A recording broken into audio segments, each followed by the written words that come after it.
In a lovely house in the forest, geologist Ish lives a peaceful life. One morning, he decides to visit the quarry to look for pyrite and ignores a call from his mother on his way out. Moments later, while he's working, a snake suddenly bites his hand before crawling away. Panicking, he takes out his phone only to accidentally drop it down the hill. Next, he uses a knife to gain easier access and sucks the venom out. He rushes back to his house and drinks some water before collapsing on the bed, but then he becomes delirious. A few hours later, Ish hasn't moved and his hand is terribly swollen. He can hear someone knocking on his door and a helicopter outside, but he can't move or talk. In the evening, he crawls out of bed to get more water, but his movements are so clumsy that he spills it, so he has to suck it from the floor. Ish keeps calling for his mom while on his phone a text arrives from her saying "we love you." Many days later, Ish wakes up feeling better and his hand is back to normal. He gets in his car after cleaning it and it takes it a few tries to start. Ish drives to town and is surprised to find the streets empty. Eventually he stops the car when he discovers a rotting body on the ground. There are military cars everywhere and more dead people inside other vehicles. On a road sign he reads that there's been a global pandemic and the US government has been suspended. As he freaks out, he gets back in his car and turns on the radio. The news reminds the public the virus is highly contagious and lethal, so everyone must stay inside. When he makes it to his family home, Ish is devastated to discover both his parents are dead. After taking a moment to cry, he buries his parents in the backyard with a kiss on the forehead as goodbye. After resting in his childhood bed, Ish keeps searching the town and finds dozens of bodies in the church. Then he picks up a bunch of supplies including a gun and drives to the bridge, only to find it blocked. He screams in frustration before taking a different road to reach Las Vegas, which is also completely deserted. Searching the buildings is unsuccessful, so Ish decides to take a break in a jacuzzi. Later he goes to a bar to get a drink and drops the glass when he's startled by a voice. These are Milton and Anne, who explains they're immune and got stuck here when it all started. Milton has recorded the announcement on his phone and shows it to Ish, who learns the virus is new and nobody knows where it came from. Vaccines were ineffective and people were starting to panic on the streets. Eventually the government lost control and the virus took over the nation. Suddenly Ish admits that his parents had told him there was a new sickness around, but he hadn't thought it was this serious. Milton and Anne tell him all nations fell, so probably there are only a handful of survivors like them around the world. Anne confesses she watched her daughters and husband die on a video call. While the duo keeps drinking, Ish leaves to take the elevator, only to realize he has nowhere to go and falls asleep on the ground. The next morning he finds Anne trying on expensive clothes from the store. Ish wonders if being alive matters, and Anne says her heart beating doesn't mean she's alive. Then the trio gathers for breakfast and Ish learns Milton's wife died here in the hotel. Ish announces he'll leave soon in an upset and leaves the table. Milton tries to convince Ish to stay, saying they have food and a generator. As he shows Ish his gun, he also reveals he and Anne have an agreement: when food runs out, they'll self-delete. When Ish points out that the country has enough resources to last a decade, Milton asks why anyone would want to live after everything they cared about is gone. Before leaving, Ish asks Anne to come with him. She turns him down but still kisses him, so Ish has to push her off. On his way out, Ish hears 2 gunshots. Furious, Ish drives down the road at dangerous speed and almost hits a dog, but he stops just in time. Seeing this as a sign, he names the dog Lucky and takes him with him. Next, Ish stops at the library and gathers all the books on survival he can find. Not knowing what else to do, Ish returns to his old house to start a new life with Lucky. A year later, Ish is still alive. He keeps himself busy with chores and exercise, but he can feel he's starting to lose it and sometimes he drives his car in circles. One morning he hears Lucky barking and looks out the window to see smoke in the distance. Ish and Lucky immediately get in the car and drive to town to follow the smoke to a particular house. Emma appears on the roof with a gun, but she puts it down when Ish explains his situation. She invites him in and tells him she arrived a few days ago while sharing tea and bread. They get along pretty well, so when Ish tries to leave, Emma tells him to stay the night. The next morning Ish convinces her to come live with him so they can keep each other company. While Emma looks around the house, Ish gets rid of the noose he'd hung up when he felt hopeless. Emma notices that the rats have gotten into the pantry, so they go back to town to get supplies. At the store, they have to ignore the horrible stench coming from the bodies and a few rats. Days pass and Emma and Ish find a new routine together. They plant vegetables and go fishing for food. In town, animals appear on the streets because there are no people to stop them. Emma gives Ish a haircut and he starts building a chicken coop, hoping they can start a farm.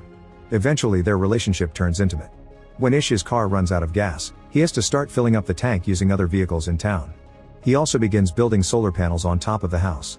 One morning, he accidentally slips off the roof and falls, hurting his ankle in the process.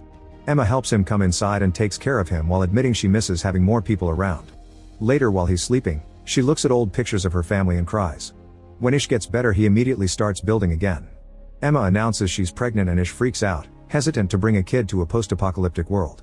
He ends up looking for books on childbirth at the library, where rats are running around too. A few months later, The couple's little farm is going well with plenty of vegetables and even a few chickens. However, Emma points out she needs protein, so Ish agrees to go hunting. He finds a bunch of cows and after lots of hesitation, he shoots one as he apologizes. Then he follows a book's instructions to cut it and get the meat, which he takes home in a cooler. Some days later, Ish finally finishes the solar panels and the house has power, which means they can store food in the fridge again. Emma interrupts the happy moment with bad news. She's found a huge rat in the basement. She had to drown it to kill it since their traps aren't big enough for this size. A quick look through the window reveals that hundreds of rats have taken over the town and are now coming to their house. Ish realizes that the trash is attracting the rats, so he rushes outside to burn it all while Emma shoots at the rats that get too close. Unfortunately, Ish has to burn what is left of the cow as well. No matter what they do, the rats keep coming, so the duo runs back inside and starts working on sealing every door, window, and hole. Emma also pours lots of bleach into the toilet. A sudden crying noise reveals they forgot Lucky outside and he's being bitten by the rats. Ish has no choice but to open the door and quickly grab the dog before running back. It's just a second, but a few rats still manage to get in, and Ish tries to open fire. The bullet misses because they're constantly moving, so instead Ish begins killing them all by furiously smashing them with his gun. Afterward, Emma takes care of Lucky's wounds. This experience makes Ish afraid he may lose Emma during childbirth, so she finally confesses she gave birth to 2 daughters without complications. She lost her entire family on the same day because of the virus. A few months later, the rat infestation is finally under control thanks to the feral cats prowling in the streets. The couple can finally unseal the house and come out again. That day, Emma starts feeling contractions and gets ready to give birth. However, she discovers the baby's shoulder is coming out first. Ish wants to find the book that explains how to deal with this, but Emma yells at him and guides him on how to correct the position of the baby until the head is out first. This helps the birth go smoothly, and now they're the proud parents of a healthy baby girl. Feeling hope for the future again, Emma paints their address on a wall in town, inviting survivors to join them. This is seen by a mysterious person in the distance. 6 years since the pandemic started, Ish is driving alone when he accidentally hits a lion. He grabs his gun and gets ready to mercy kill it, but at that moment he notices someone watching him from the woods. He runs after this person and tries to grab her, so the girl tries to defend herself. Ish steps back and swears he means no harm, explaining he has food and that lives with other survivors. The girl just screams again and runs away. When Ish returns to his truck, he discovers the lion is gone and the girl has been following him. She accepts the apple he offers her and jumps on the back of the truck. Ish takes the girl to his house and it's revealed he and Emma have 2 kids now, Heather and Alex. They've also been joined by 2 more survivors, Jorge and Maureen, not to mention Emma is pregnant again. Everyone is friendly toward the new girl, but she still doesn't speak or leave the truck, so Ish concludes she must have PTSD. That night, the girl sleeps in the truck. The next morning, Maureen brings breakfast for the girl, who is startled and causes her to drop the dish. As the girl grabs her wrist, Maureen notices they have the same scars and shows her the ones on her chest. She also offers her hair for her to touch, gaining her trust. Afterward, Maureen shares how she and Jorge arrived here thanks to the sign and convinces the girl to get a bath. Meanwhile, Ish and Jorge go to the woods and discover 2 very rudimentary cabins with graves in the back. Moments later, Maureen goes through the girl's belongings. There are many creepy drawings in a diary and a letter that indicates the girl's name is Evie.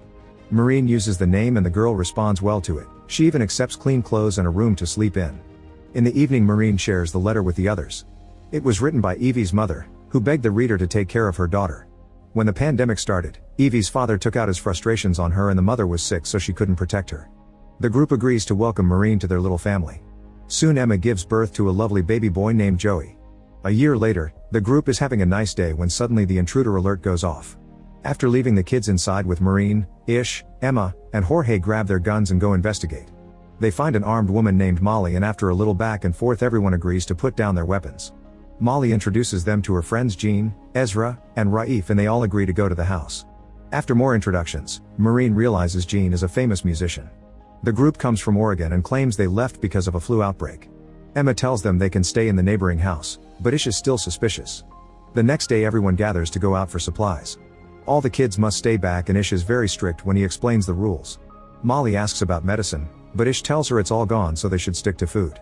When they make it to town, there's a buffalo in the street and Ish tells the others to just ignore it. The group splits to look for food, but Molly ignores the rules and goes to the hospital, where she finds many disgusting bodies. Jean grabs lots of alcohol and Ezra finds a guitar for her. When the group reunites to leave, they notice Molly is gone. At the hospital, Molly comes across a feral dog and uses a fire extinguisher to scare it away. Then she uses that same extinguisher to break a lock, which gives her access to a backup stash of medicine. When she finally goes back, Ish scolds her for breaking the rules, but he has to shut up when she shows him how much medicine she's found. That night, Jean uses her new guitar to sing for everyone over a bonfire and Ezra tells a few bad jokes. After everyone goes to bed, Jorge shares his favorite memory with Maureen and they do the dirty for the first time. Meanwhile, Jean gets drunk in the kitchen. The next morning, Molly checks on Jean, who admits she drank a lot because she's trying to terminate her pregnancy. It's obvious she's having a breakdown, but Molly still promises not to tell Ezra. Time passes and the group continues to live peacefully. Jean's baby is born healthy, and soon Maureen has her own child as well. 14 years after the start of the pandemic, everyone is still living together as a big family and they celebrate Heather's birthday. Ish takes Joey to the library often, hoping to pass on his love for books. One afternoon, Ish and Joey notice that the wind is blowing pretty hard and it begins to rain, so they hurry to return home. They make sure everyone is safe inside, only to discover Lucky is missing. Ish goes looking for him and is devastated to discover Lucky has been killed by a fallen tree. Emma soon joins him and they cry together while clinging to the body. The next day, Lucky is buried in the garden. Later, Ish is watching the kids play when suddenly a mountain lion appears in the bushes. Ish tells the kids to run and jumps in to protect them, so the lion attacks him instead and begins mauling him. After so many years of silence, Evie begins yelling for help. Soon the other adults manage to rescue Ish and rush him to the hospital. Molly is a doctor, so he guides the group to help her with the injuries. She has to give Ish CPR to stabilize him before she starts working on closing up all his wounds. Meanwhile, Emma goes to the woods and when finally finds the lion, she shoots it multiple times as revenge. When Ish finally wakes up, Molly admits she isn't a full doctor, she's just a student that dropped out of college. However, Ish trusts her knowledge and soon he's able to walk again, so he goes back to his family. By the 17th year of the pandemic, Joey has become an excelling fisher and Ish is very proud of him, which makes Alex jealous.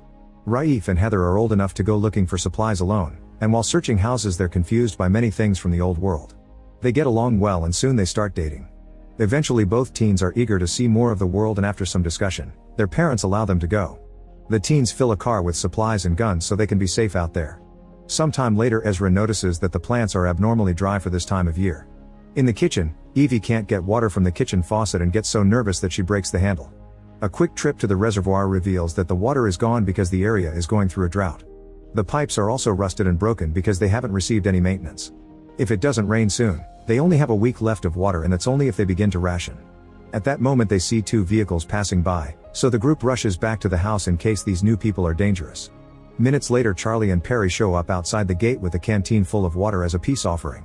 Charlie explains his group found a drill outside of Nevada and since then they've been drilling wells.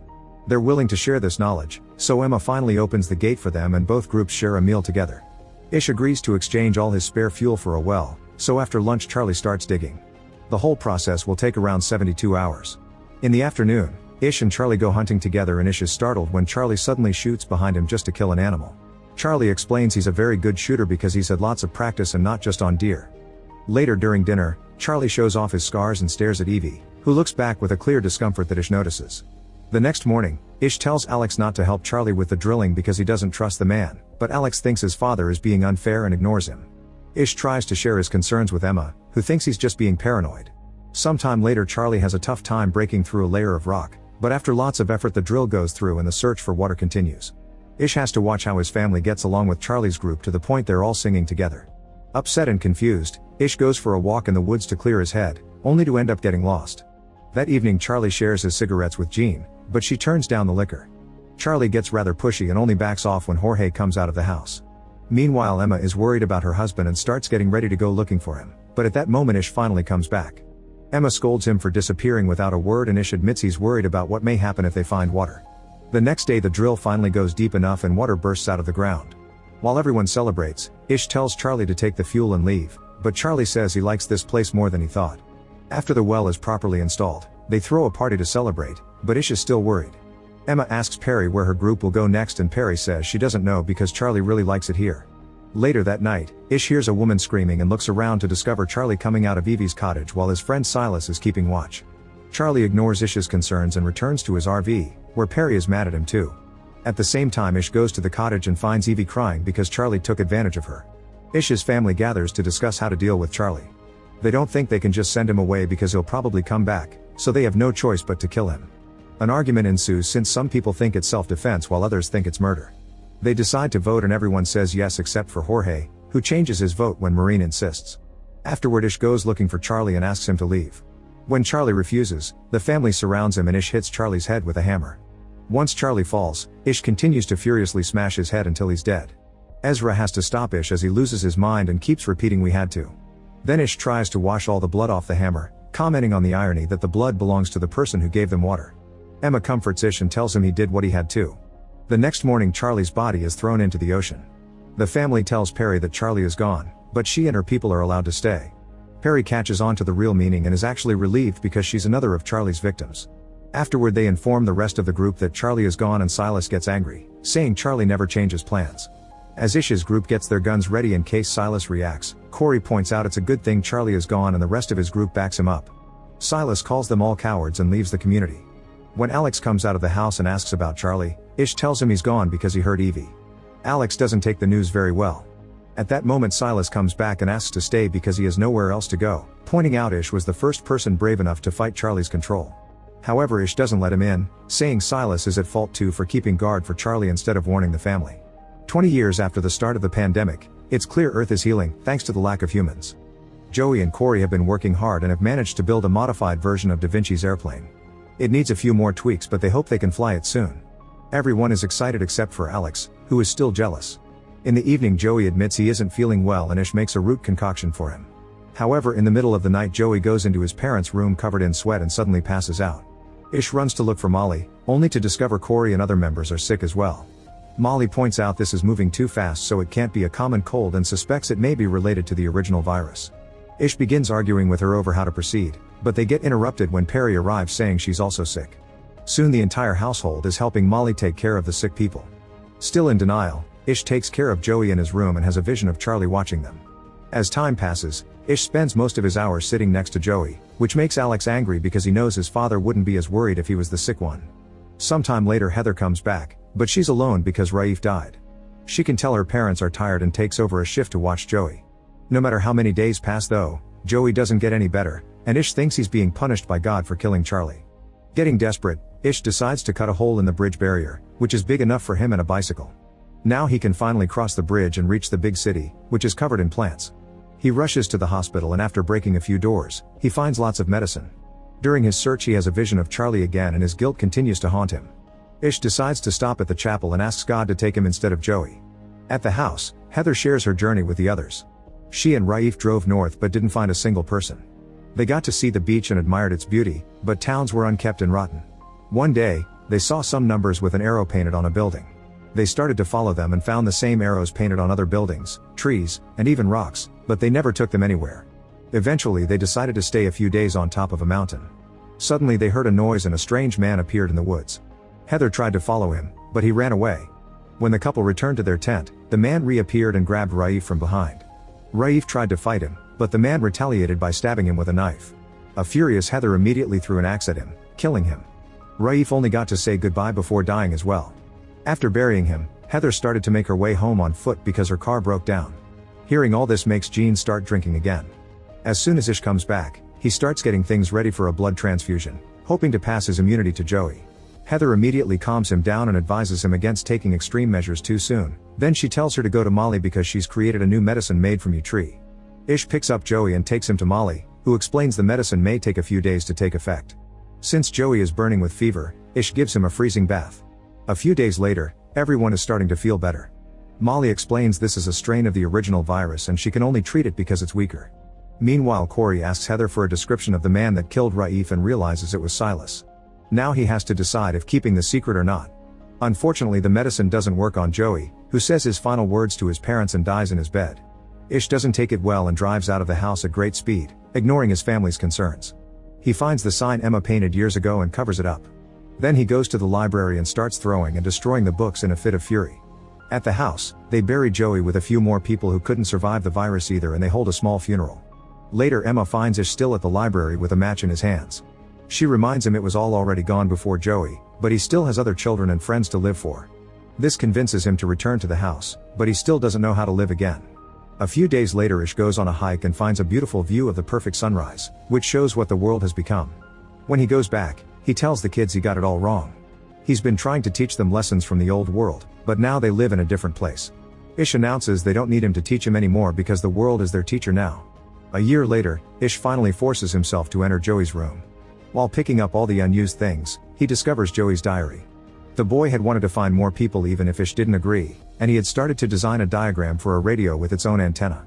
Wanting to celebrate his son's legacy, Ish tells the others they have a new project to work on together. Eventually the radio is finished and the antenna is installed on top of the house. The machine does work, but for now nobody answers. Ish spends every waking hour trying every single frequency, hoping someone out there eventually will come through. One afternoon Emma convinces him to take a break and they join a baseball game the others are playing using random objects from the house. They have an afternoon full of fun, but Heather can't help wondering why a ball game has so many numbers. Ish explains that in the old world, everyone was hung up on statistics, measuring, and ranking everything.